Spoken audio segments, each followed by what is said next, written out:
So I really wanted to take the time to make it plain as to why I decided to join the group of citizens that want to bring the casino to the city to vote, right? Everybody on the team has their own personal reasons as to why, but here is my why. And the best way that I can explain my why is through like a real life experience.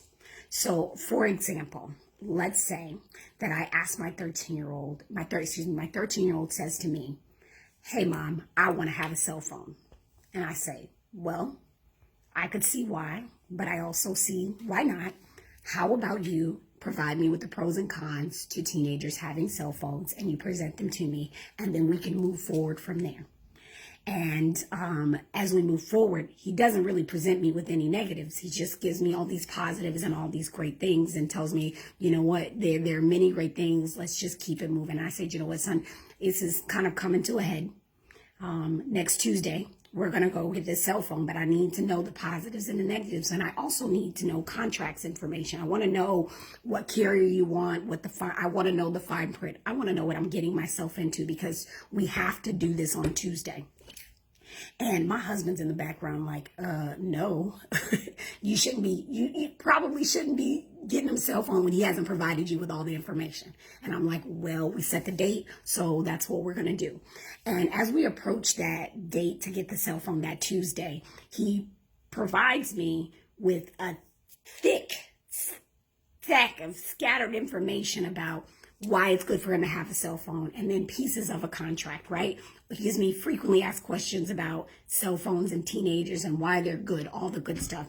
And I walk up to the counter and I get ready and I slide my card, not knowing what sort of contract I'm getting into.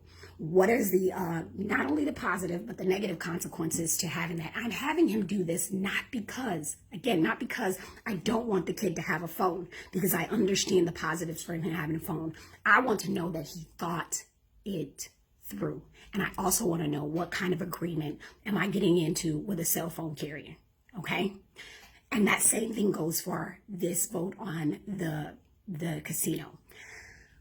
I got the opportunity to read. I read the frequently asked questions. I watched the promotional video from the tribe. I also went back and went through news articles that were specifically wrote about this incident.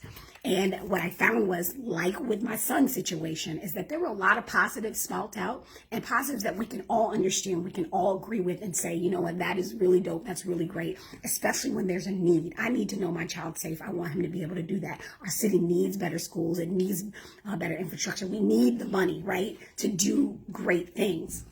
That doesn't negate the fact that I don't know that he looked and processed things fully. And I don't know, even based off of what I saw at the city council meeting, it was all about the positives. And then that last minute stitch effort to look at the proposal. I don't think that that's okay. And so part of how democracy works is that there's checks and balances, and there are things that we can do as citizens that we're much more powerful than we think we are. So what we're pushing for and what I'm standing behind is allowing the citizens of Norfolk to vote. Now, if the citizens of Norfolk vote and say, hey, we want a casino, hey, there ain't nothing we can do. They're going to move forward. Things are going to happen, right? If they say no, then we're not, but we're still going to have that revenue problem. And I understand that too. But I want to ensure that democracy works in the sense of we are getting a snapshot of what the city wants. And I don't feel like my council did a service to the community around in really providing us with what we needed to know to have a solid opinion. Now, that's not normal. I've lived in Norfolk for probably, I think, 6 years now, and I've always seen them take a bottom-up approach. I think it's something that's very unique. They come into the neighborhoods, they get feedback, and then they move forward projects. That didn't happen here, and that caused pause for me.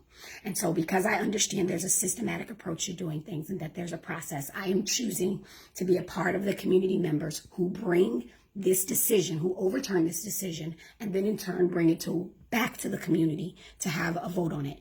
What I hope in that time is that our city does do that both positive and negative, and holding things in hand where people can have informed decisions rather than just see the revenue side, or rather than just see the negative social side of things, but give a holistic sort of approach to having something like this in our town. And I hope that we as people understand our value and understand, again, this is how democracy works, and it only really gets tested when we step up to the plate and we challenge it. And so this is a challenge to do better, because we know that we can help our local government do better. It's the most powerful form of government there is, at least in my opinion. So that's why I'm doing it. So I want you to be able to say yes or no. That's it.